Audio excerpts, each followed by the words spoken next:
Well, howdy there, guys. I hope we are live here. I'm going to let everybody get the notifications that should go out over the next 30 seconds or whatnot. But what I want to talk about here today, we're going to do a little live on the Federal Reserve. So essentially, the Federal Reserve is supposed to lower rates tomorrow for the first time in a decade, okay? In a decade. And I think this is a big deal. And I actually don't agree with what the Federal Reserve is about to do, okay? By the way, I hope you guys are doing great out there. Make sure you smash the thumbs up button if you enjoy me doing this live stream. By the way, we're going to do a live stream on the main channel when the Apple earnings come out in about 2 hours. That's going to be on the main channel and going all into depth on what Apple's going to report because they're reporting earnings today, and that's going to be huge for the entire market and Apple in general, guys. So anyways, hope you guys are doing great as always. So there are kind of 7 things I want to talk about in this live stream and what I want to go into, okay? The first is, why does the Federal Reserve lower or raise interest rates? Why do they go ahead and do that, okay? What is that supposed to do when they go ahead and lower or raise interest rates? What is that supposed to do? That's going to be for more folks that don't really know that much about the Fed. Then we're going to get into, does it always work? Does it always work when they go ahead and lower rates or raise rates? Does it do the objective they want it to do, okay? Why is the Fed going to lower tomorrow specifically? Why are they going to go ahead and do this? Why are they going to lower rates for the first time since 2009?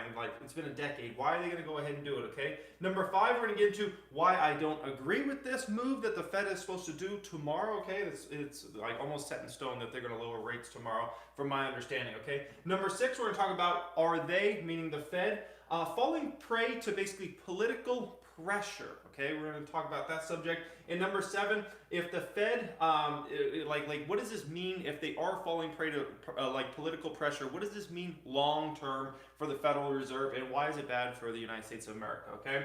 So first one, why the Federal Reserve lowers or raises interest rates. Why they do this essentially is, if you're looking at it, why do they raise rates? Generally, it's to keep the economy in control. So let's say the economy is really, really strong at a particular time. What people will go ahead and, or what the Fed will go ahead and do, is they'll essentially raise interest rates so the economy doesn't overheat. And you might say, isn't that what economy we want? Don't we want an economy that is gray and if anything it overheats? Well, the issue with that is if you have an economy that gets too hot, you start to have a lot of bubbles in the economy. And what happens when you have a bunch of bubbles in the economy? You're gonna crash really bad, okay? It's gonna get really, really ugly. So although we want a strong economy at all times, and that's a good thing, if the economy gets too overheated, if there's too much money out there in the system, too many bubbles, whether it be stocks, real estate, which we saw, obviously, there was the tech bubble in 2000, right? That was, something that actually bled into the real economy and actually hurt the overall, global economy, right? And it hurt it to a certain extent, though. If we look at the real estate market, 2005, 2006, going into 2007, the real estate market was just insane in the United States. And, then we had the Great Recession and real estate prices, like in my city, Las Vegas, a lot of them, the real estate prices fell 50, 60, 70%, okay? It got really ugly really fast. There was a huge bubble in real estate. And that's just kind of what happened there. So bubbles are not something you want in the economy. So that's why they raise interest rates to kind of keep the economy in check. Now, as far as lowering interest rates, if you're going to lower interest rates, that generally means that you're scared about the economy. You're afraid the economy is going to go more south. So you're going to go ahead and you're going to lower interest rates. You're going to bring those rates lower, which means essentially, which gets into point number 2. What is that supposed to do? If you're lowering interest rates, then you're making it cheaper for people and businesses to go borrow money out there. So let's say you want to go ahead and buy a new car. Okay, you want to go ahead and buy a new car. Great.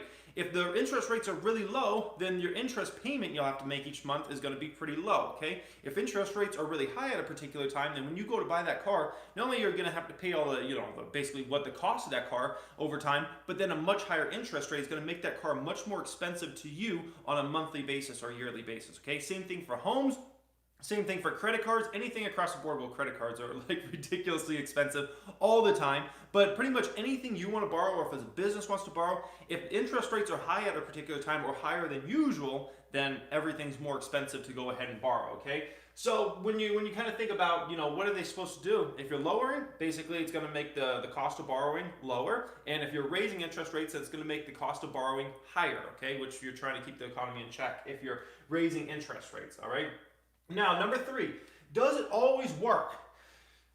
If you look at it, works a lot of the time, but sometimes not as quickly as you might assume it might work. Okay, so if you think about like the Great Recession, 2008, 2009, interest rates, they dropped interest rates like a massive amount very quickly. Okay, they dropped interest rates like pretty much to zero in a very short amount of time.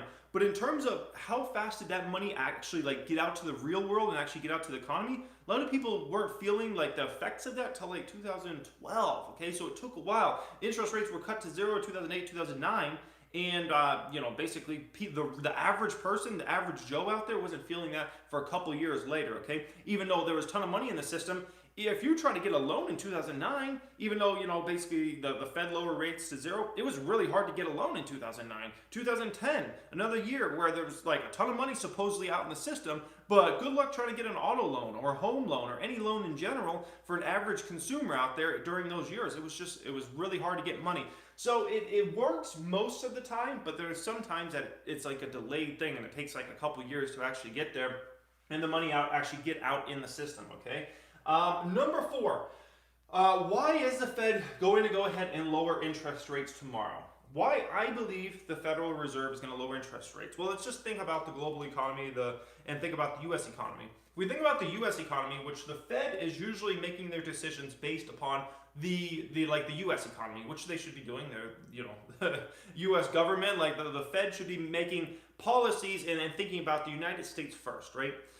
And so if you look at the United States economy as of right now, housing's very, I don't want to say very strong, but it's like pretty strong. Like housing prices have held up pretty well. If you look at unemployment rate, very low. If you look at jobs, like the jobs market's very good. Like you can pretty much get anybody who wants a job right now should be able to get a job very easily, okay? It wasn't like that. If we go back, 7, 8, 9 years ago, it wasn't like that. Like people were fighting for jobs at Pizza Hut. Like it was insane. The jobs market was horrible if you go back, 2009, 2010, 2011. Those years were awful for the jobs market. Like anybody would take any job they can get. Right now, it's mass hiring. Like basically there aren't almost enough employees out there to actually like fill all these jobs. There's a ridiculous amount of jobs in different industries that aren't even being filled. So if you look at the U.S. economy, you can say for the most part it's pretty strong. You look at the stock market market's near record highs right now, okay?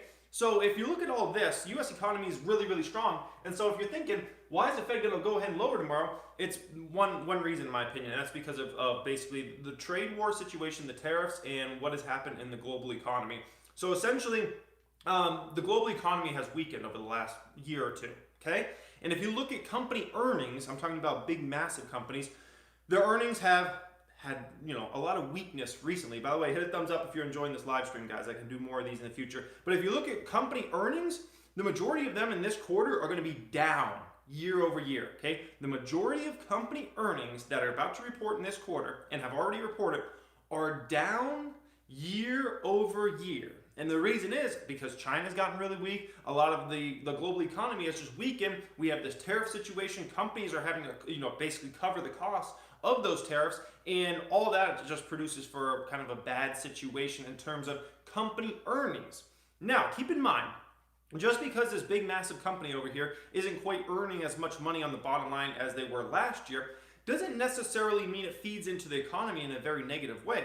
Because if we still look at the unemployment rate and we still look at jobs created and all those sorts of things, it's still very strong. So just because a company's earning $9 billion in this latest quarter rather than $10 billion like they did last year, it doesn't mean that much to overall globally. It doesn't mean that much overall to the U.S. economy.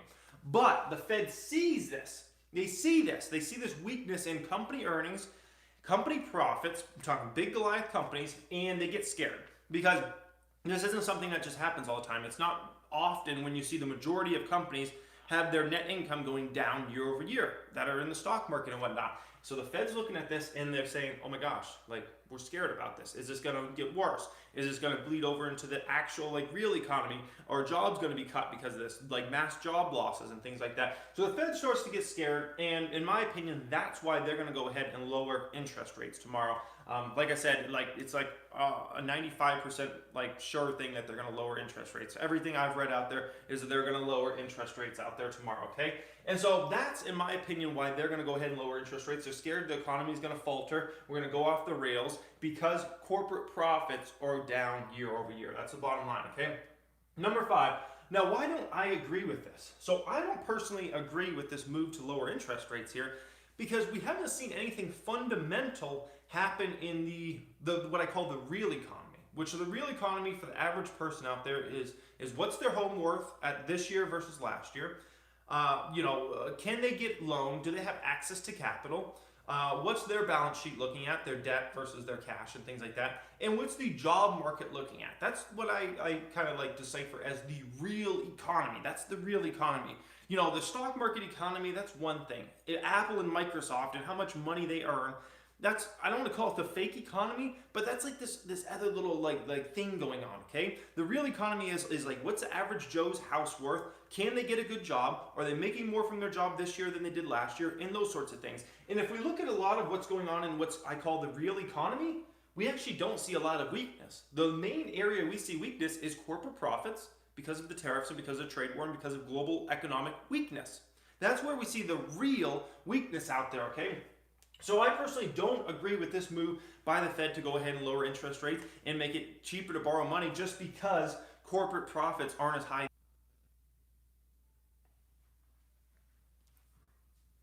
So sorry about that, guys. I guess it disconnected or whatever. It must be Washington D.C. That must be no. But so then the question we got to ask ourselves, number 6, is the Fed, the Federal Reserve, falling prey to basically political pressure?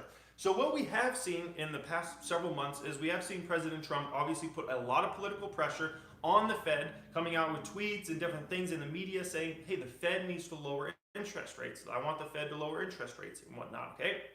Now, I can guarantee you every president in the past and every president in the future wants the Fed to have the lowest interest rates possible. Why? Because they want to look as strong as possible. Are we connected? Are we good? Okay, we're good. Basically, every president wants like the economy to be as good as possible so they can, get reelected and be in office another 4 years and certain things like that, right? And here's the issue. If the Fed is falling like to this political pressure and they're like, oh gosh, the president's breathing down our throat here, they're saying they want interest rates lower. If they're going to go ahead and do that, then every president in the future, because basically in the past, like presidents haven't really commented much on like what the Fed should do. If all of a sudden in the future the Fed starts basically just saying and doing whatever the president wants, the presidents are always going to want the lowest interest rates possible so the economy can look as good as possible. So if they start falling prey to that, this is going to be a really bad thing for the United States of America because we're just going to have interest rates at 0 or 1% forever into history. Because every president in the future will know, oh, I just have to speak up. I just have to complain about the Fed. I can put it on them. I can say, hey, they need to lower interest rates. And as soon as you do that, all of a sudden you're in a situation where now the Fed is like, they can never raise interest rates because every president in the future is going to be like, hey, we want interest rates lower. You need to lower interest rates. For the past president, the interest rates were blah, blah, blah. Why did you raise them for me? That's not a good thing for America, okay? That's a good thing for presidents. That's a really bad thing for America. The Federal Reserve should be as independent as possible. They shouldn't fall victim to, what a president's saying at a particular time, what the Republicans are saying, what the Democrats are saying, or anybody in between. They should be doing what's in the best interest of the overall, the overall economy. What's going on in the real world out there and making their decisions based upon that. Not like, oh, the president's breathing down our throat saying something like this. That's a really bad thing for us in the United States of America in general, okay? And basically, you got to ask yourselves, if they, the Fed, are basically falling victim to the political pressure, what does this mean long term? It means that decisions in the future from a Fed standpoint will be made based on political pressures and not based upon what is going on in the overall economy. And that's not a good thing for us, okay? I don't want any presidents in the future dictating where our interest rates go. I just don't think that's a good thing. The Fed should be as independent as possible. They should take in all the economic data they have, all from over the world, and mainly the United States, focus on that and make their decisions. Not make their decision based upon, oh, somebody said something to me and they're putting it out there and they're putting the pressure on us, so let me go ahead and lower interest rates. I just don't like that, guys. I don't think that's a good move for the United States of America to be in a situation where the Fed's just making moves based upon the president. I don't agree with that in the end, okay? So basically, I don't agree with this whole lowering interest rates tomorrow. I don't think it's a good thing. It's going to be the first time in a decade they've done it since 2009. I would like to see some actual like weakness in the real economy, something other than just like big company profits before you say, okay, let's go ahead and lower interest rates. Because as of right now, we haven't seen any of that. And another thing people kind of think about when they think about the Federal Reserve is a lot of them think like the Federal Reserve has basically eliminated the chance of recessions and eliminated the chance of like having a really booming economy ever now. And a lot of folks think we're just going to grow at like a 1 to 3% rate for like ever. We'll have to see if that actually comes true or whatnot, but a lot of people think that at least because the Fed is so like, there's something happening in the economy or just a little thing, let's lower interest rates. And we're so scared to raise interest rates. It's kind of mind blowing to me. And to look at interest rates where they're at, they're still ridiculously low if you base it on a historical standard. Ridiculously low interest rates. And we've had a really solid economy for years and years and years now. And we've hardly raised the interest rates at all. And so my question is, what type of economy do we need to have to actually see an interest rate go back up to 5% or 8% or something like that? It might literally be impossible now. We might be stuck at 0 to like 3% interest rates for the rest of time. And I don't know if that's necessarily a good thing for the economy long term or the United States of America long term, guys. So, but anyways, I want to hear your opinion down there in that comment section. As always, make sure you hit thumbs up if you enjoyed this live stream. By the way, we're going to do a full live stream on the Apple earnings on the main channel. That's going to be in about an hour and 10 minutes, guys. So get ready for that live stream. That's going to be crazy. We've got other earnings coming out after the bell. We'll cover those as well. But the Apple earnings are obviously the big one because Apple stock is huge. That's going to move the entire market. And then it affects so many semiconductor companies out there, guys. So hope you enjoyed this live stream. As always, make sure you hit a thumbs up, share it with somebody, and get ready for that other live stream coming in about an hour and 10 minutes, guys. Thank you for watching and have a great day.